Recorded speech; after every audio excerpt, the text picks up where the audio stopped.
Assalamualaikum warahmatullahi wabarakatuh.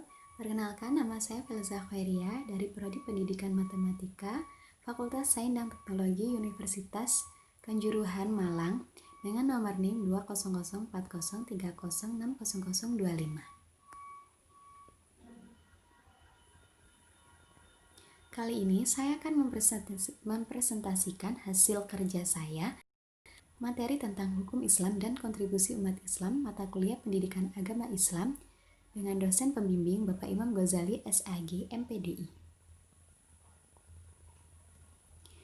Pada materi kali ini ada 4 poin yang harus saya jelaskan. Untuk poin pertama yaitu pengertian sumber hukum Islam, poin kedua macam-macam sumber hukum Islam, poin ketiga fungsi hukum Islam dalam masyarakat, dan poin terakhir yaitu kontribusi umat Islam Indonesia. Masuk pada poin pertama yaitu pengertian sumber hukum Islam. Sumber hukum Islam adalah segala sesuatu yang menjadi dasar, acuan, atau pedoman syariat Islam yang bersifat mengikat dan menimbulkan sanksi yang tegas bagi siapa saja yang melanggarnya. Jadi, sumber hukum Islam ini merupakan sebuah aturan yang dibuat untuk umat Islam yang bersifat tegas bagi siapa saja yang melanggarnya.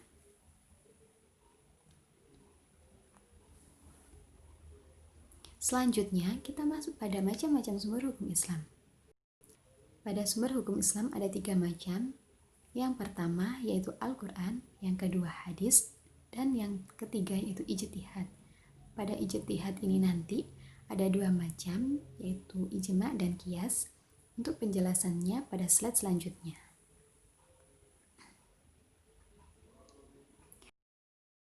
Pertama yaitu Al-Quran. Al-Quran adalah kitab suci umat Islam yang berisi firman-firman Allah dan diwahyukan atau diturunkan kepada Nabi Muhammad SAW dengan menggunakan bahasa Arab, dan barang siapa membacanya bernilai ibadah.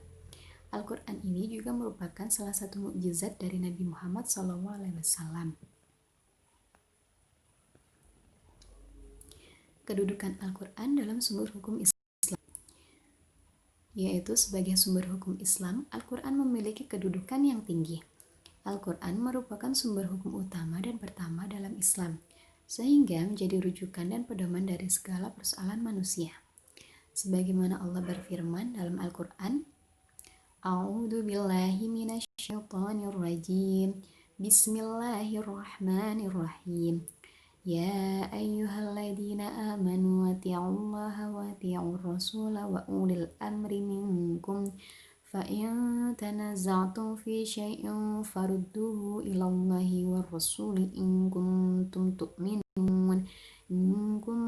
tu'minuna billahi wal yawmil akhir dzalika khairu wa ahsanu ta'wila. Yang artinya, wahai orang-orang yang beriman, taatilah Allah dan taatilah Rasul-Nya Muhammad SAW dan ulil amri atau pemegang kekuasaan di antara kamu. Kemudian, jika kamu berbeda pendapat tentang sesuatu, maka kembalikanlah kepada Allah Subhanahu wa Ta'ala atau dalam Al-Quran dan Rasul-Nya atau dalam sunnahnya. Jika kamu beriman kepada Allah dan hari kemudian, yang demikian itu lebih utama bagimu dan lebih baik akibatnya. Quran Surat An-Nisa ayat 59. Selanjutnya kita masuk ke dalam kandungan.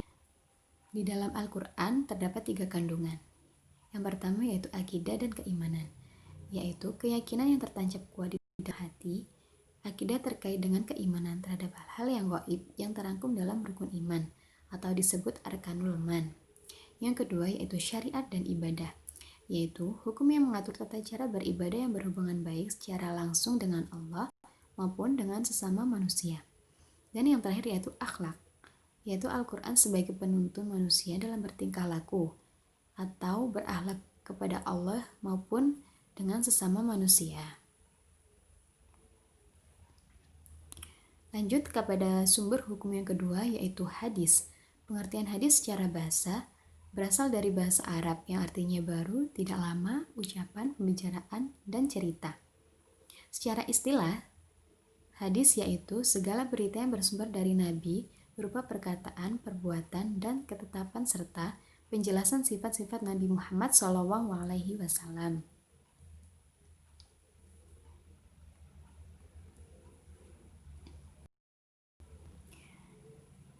Hadis ada beberapa jenis. Yang pertama yaitu hadis qauliyah. Hadis yang didasarkan atas segala perkataan Nabi Muhammad SAW. Dan yang kedua yaitu hadis fi'liyah. Hadis yang didasarkan atas segenap perbuatan atau perilaku Nabi Muhammad SAW. Dan yang terakhir yaitu hadis takririyah. Hadis yang didasarkan pada persetujuan Nabi Muhammad SAW atas apa yang dilakukan para sahabatnya. Selanjutnya, kedudukan hadis sebagai sumber hukum Islam. Hadis merupakan sumber atau dalil kedua setelah Al-Quran dan mempunyai kekuatan untuk ditaati, serta mengikat untuk semua umat Islam. Dalam kedudukannya sebagai penjelas, hadis memperluas hukum dalam Al-Quran atau menetapkan sendiri hukum di luar apa yang ditetapkan Allah dalam Al-Quran. Jadi, kedudukan hadis di sini sebagai penjelas Al-Quran dan bisa menetapkan hukum di luar apa yang ditetapkan Allah dalam Al-Quran.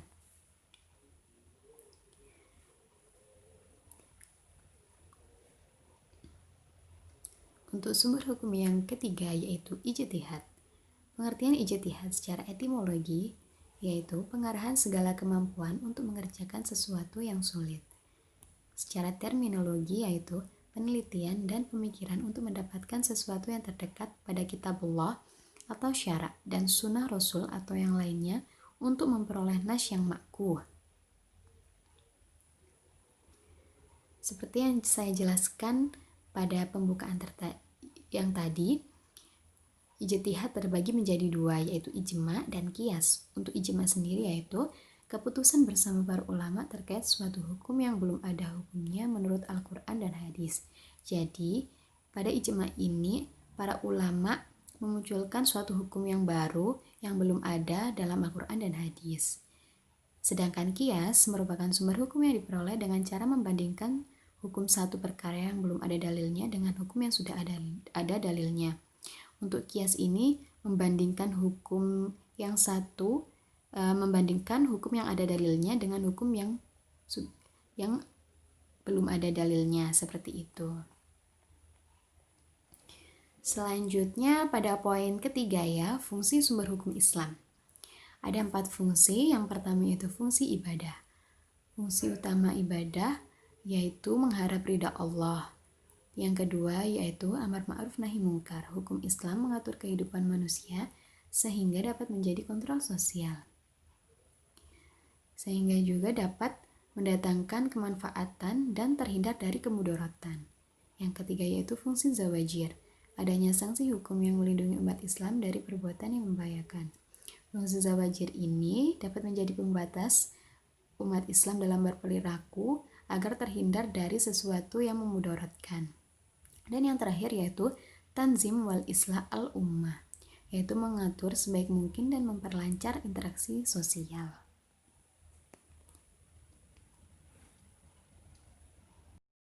Sumber hukum Indonesia.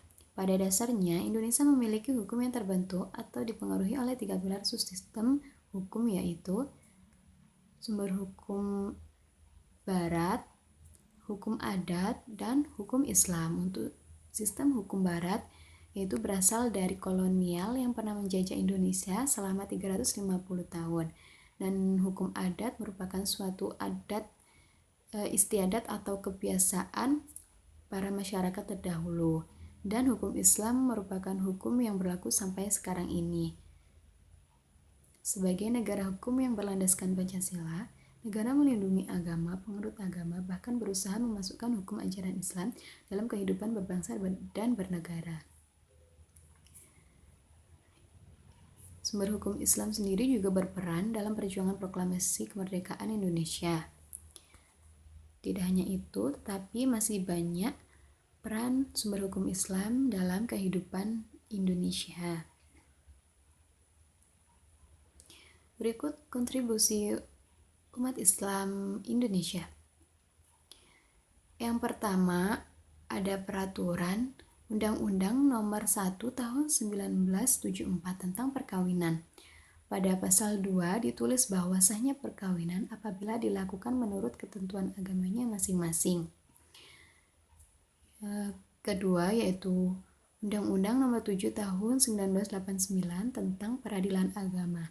Dijelaskan pada pasal 63 bahwa peradilan agama pada UU ini bagi mereka yang beragama Islam. Yang ketiga yaitu PP Nomor 28 Tahun 1977 tentang pewakafan tanah milik. Dan yang terakhir UU Nomor 38 Tahun 1999 tentang pengelolaan zakat. Jadi semua peraturan hukum Indonesia ini sudah dijelaskan lebih perinci di dalam sumber hukum Islam.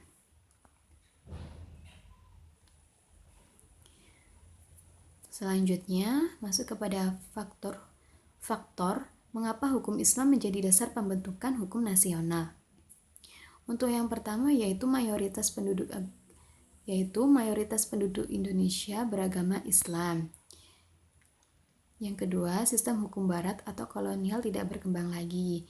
Jadi untuk penerusnya menggunakan sumber hukum Islam. Yang ketiga, kedekatan emosional dengan hukum Islam. Dan yang terakhir, hukum adat tidak memperlihatkan sumbangsi yang besar untuk pembangunan hukum nasional. Cukup sekian presentasi dari saya. Mohon maaf apabila ada salah kata. Terima kasih. Wassalamualaikum warahmatullahi wabarakatuh.